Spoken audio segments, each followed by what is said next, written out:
અમદાવાદમાં સાબરમતી નદી ખાતે આજે પણ માછીમારી કરવામાં આવી રહી છે। એએમસીની મનાઈ છતાં પણ માછીમારી કરવામાં આવે છે। જે રિવરફ્રન્ટ અમદાવાદની ઓળખ છે ત્યાં પહેલા ખૂબ જ ગંદકી હતી અને માછીમારી થતી હતી, પરંતુ બાદમાં તેની ઓળખ બદલાઈ અને આજે તે લોકોની પસંદગીનું સ્થળ બની ગયું છે।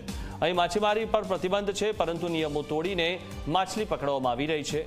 જુઓ કેટલું જોખમ ખેડીને આ લોકો માછલી પકડી રહ્યા છે। સાબરમતી નદીમાં માછલી પકડવો એ પ્રતિબંધ છે, પરંતુ કેટલાક જે માછીમારો કહી શકાય છે, માછલી પકડનારાઓ, તે એનકેન પ્રકારે આ પ્રવૃત્તિને યથાવત રાખી રહ્યા છે। કેટલાક સમયે બ્રિજ ઉપરથી તેઓ માછલી પકડતા હોય છે અને બપોર પડતા આ જે યુવાનો, આ જોઈ શકાય છે દુધેશ્વર બ્રિજના દ્રશ્યો કે જ્યાં નીચે નદીની નીચે પુલની નીચે જે પિલ્લર છે ત્યાં આ છોકરાઓ ચડીને માછલીઓ છે તે પકડી રહ્યા છે। હવે આ છોકરાઓ કઈ રીતે આ પિલ્લર ઉપર ચડી રહ્યા છે તે પણ એક મોટો પ્રશ્ન છે, કારણ કે ત્યાં ચડવાનો સપોર્ટ કોઈ નથી।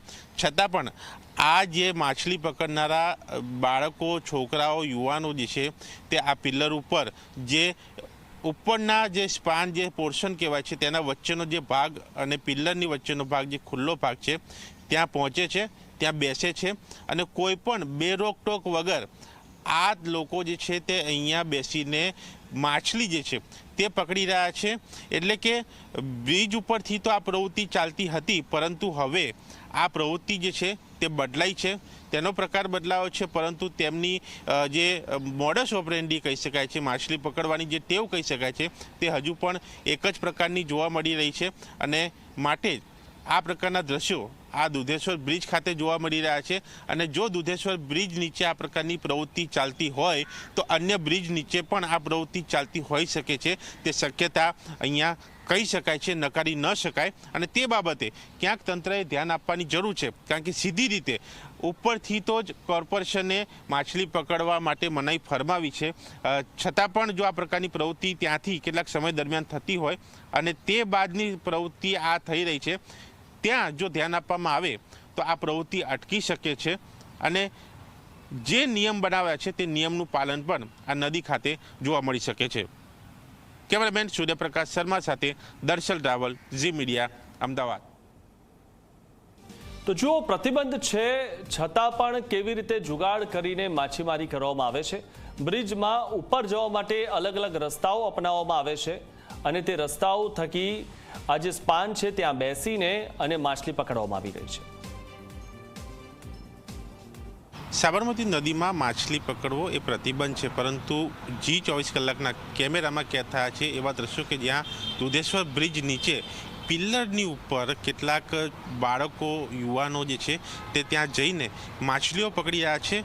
તે એક્સક્લુઝિવ દ્રશ્યો G24 કલાકમાં કેદ થયા છે અને આ જ બાબતે જ્યારે G24 કલાક તપાસ કરવા આવી ક્યાંથી આ બ્રિજની ઉપર જઈ શકવાનો એક પોર્શન છે, તો આજે વાડજ સ્મશાન તરફનો આ પોર્શન દુધેશ્વર બ્રિજ નીચે કે જ્યાં સાઈડના ભાગે આ રીતે લોખંડના પતરા બારીને આ જગ્યા જે છે તે બંધ કરવામાં આવી છે। પરંતુ અહીંયા આગળ જઈને આપણે અહીંયા બતાવી રહ્યો છું આ જે જગ્યા, કે જે જગ્યા ઉપરથી ક્યાંક શક્યતા છે આ બાળકો અંદર જઈ શકે છે, તેની આ જે વચ્ચેનો પોર્શન, જે બ્રિજના બે પોર્શનની વચ્ચેનો જે ભાગ જે છે, જ્યાં આ પિલ્લર જે છે અને ત્યાં ખુલ્લી જગ્યા છે, તે જગ્યાએથી આ જે રોડનો રસ્તો ઉપરથી, જે બ્રિજ ઉપરથી પસાર થાય છે, તેની નીચેનો ભાગ કે જે ઉપર રોડ અને નીચે આ ભાગ, તેની વચ્ચે ખુલ્લી જગ્યા હોય છે અને તે ખુલ્લી જગ્યામાં જવા માટે નાના બાખોરા જેવી પણ જગ્યા હોય છે અને ત્યાં આ જગ્યા ઉપરથી જઈ શકાય છે।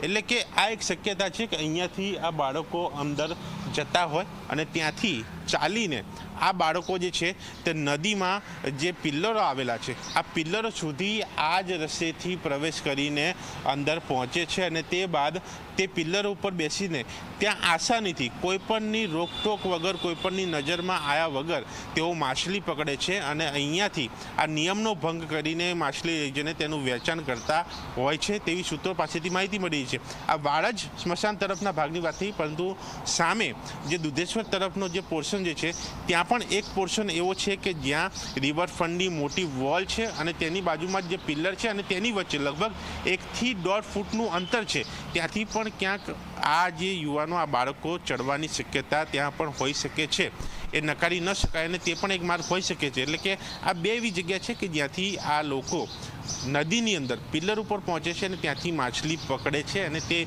સીધી રીતે નિયમનું ભંગ છે, જીવનું જોખમ છે અને ત્યાં ક્યાંક તંત્રની નજર નથી. કારણ કે જે પ્રકારે પ્રતિબંધ છે ક્યાંક આ પ્રતિબંધનું ઉલ્લંઘન ઉપરથી પણ થાય છે કે જ્યાં કેટલાક સમયમાં લોકો બ્રિજ ઉપરથી માછલીઓ પકડે છે, પરંતુ આ દુધેશ્વર બ્રિજ નીચે આ પિલ્લર ઉપર બેસીને લોકો માછલી પકડતા હોવાનું પણ સામે આવ્યું છે, જેને રોકવું તેટલું જરૂરી છે. કેમેરામેન સૂર્યપ્રકાશ શર્મા સાથે દર્શન રાવલ, ઝી મીડિયા, અમદાવાદ. તો ઝી 24 કલાકે જ્યારે વધુ તપાસ કરી ત્યારે દુધેશ્વર બ્રિજની નીચેના ભાગમાં પિલ્લર પર એક દોરડું જોવા મળ્યું, જેનો માછીમારી કરવા દરમિયાન ઉપયોગ થતો હોવાની સંભાવના છે.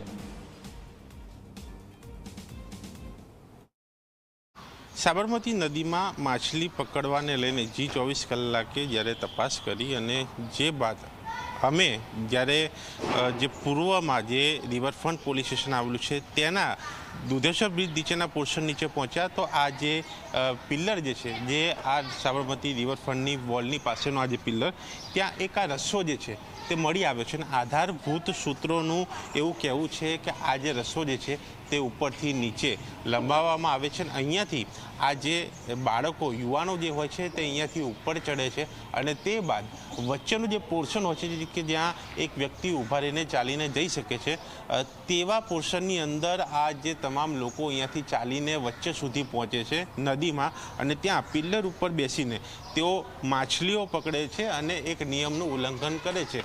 સીધી રીતે આ તંત્રની બેદરકારી કહી શકાય છે, કારણ કે ઉપર તો તેઓનો કંટ્રોલ છે જ નહીં, તો નીચે ક્યાંથી હોવાનો તે પણ એક મોટો પ્રશ્ન છે. પણ જ્યારે નિયમ હોય તો તેનું પાલન થાય તે જોવું એ પણ જરૂરી છે. અને જે જગ્યા ઉપર પૂર્વ રિવરફ્રન્ટ પોલીસ સ્ટેશન આવેલું છે તેની પાસે જો પિલ્લરમાંથી જ આ રીતે રસ્સો નીચે લબડાવીને જો ઉપર ચડીને માછલીઓ પકડવામાં આવતી હોય તો પોલીસની પણ અહીંયા ક્યાંક કામગીરી પર પણ સવાલ થાય છે, કારણ કે સતત અહીંયા પોલીસ અવર જવર રહેતી હોય છે, પોલીસનું પેટ્રોલિંગ પણ અહીંયા હોતું હોય છે, પોલીસ કર્મચારીઓ આસપાસ હોય છે.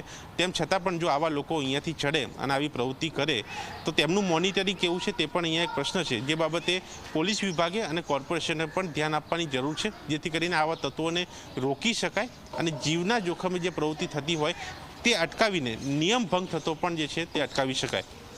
કેમેરામેન સૂર્યપ્રકાશ શર્મા સાથે દર્શન રાવલ, ઝી મીડિયા, અમદાવાદ.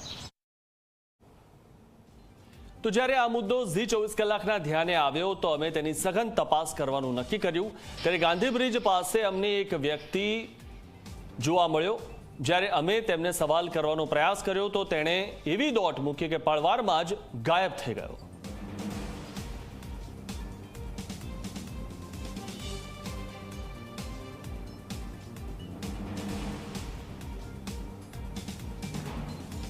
ગાંધી બ્રિજ ઉપર આવ્યો છું અને ગાંધી બ્રિજ ઉપર આ ભાઈ જે છે તેઓ જોઈ શકાય છે. અહીંયા દોરી છે, દોરીને પછી બતાવીશું, પણ એ અહીંયા માછલી પકડતા. મોટા ભાઈ, અહીંયા એ ભાઈને પકડીશું કે કેમ. અહીંયા જોઈ શકાય છે કે એ ભાઈ અહીંયા ભાગ્યા એટલા માટે કારણ કે અહીંયા માછીમારી કરવી મનાઈ છે, છતાં બી એ માછીમારી કરતા હતા. એક પ્રતિબંધ કોર્પોરેશને મૂક્યો છે, છતાં પણ જો આ પ્રકારની પ્રવૃત્તિ જાહેરમાં થોડા દિવસે ચાલતી હોય તો એના ઉપરથી અંદાજો લગાવી શકાય કે અહીંયા નિયમનું કઈ રીતે પાલન થઈ રહ્યું છે. અને મીડિયાનો કેમેરા જોઈને તરત જ તે ચાલતી પકડે છે. એ જે જગ્યા ઉપરથી માછલીઓ પકડતા હતા ત્યાંની દોરી પણ હજુ તેમને તેમ જ છે, એ પણ બતાવીશ. આ જોઈ શકાય છે કે આવા તાર, આવી દોરી, આનો ઉપયોગ આવી આ જે ખુલ્લી જગ્યા હોય છે, આ ખુલ્લી જગ્યાનો ઉપયોગ કરીને અહીંયાથી આ જે માછલીઓ પકડે છે તેઓ અહીંયા દોરી નાખે છે અને પછી તેઓ માછલીઓ પકડે છે. અને આ આજકાલનું નહીં, ઘણા સમયથી આ પ્રકારની પ્રવૃત્તિ ચાલે છે. અહીંયા જોઈ શકાય છે આ એનું બંડલ. અને આવા એક બે નહીં પરંતુ ઘણા બધા વ્યક્તિ હોય છે, અલગ અલગ સમય આવે છે જે બ્રિજ ઉપરથી આવી પ્રવૃત્તિ કરે છે. અને દુધેશ્વર બ્રિજ કે જ્યાં નીચે બ્રિજ નીચે પિલ્લર ઉપર બેસીને લોકો માછલી પકડે છે તે પણ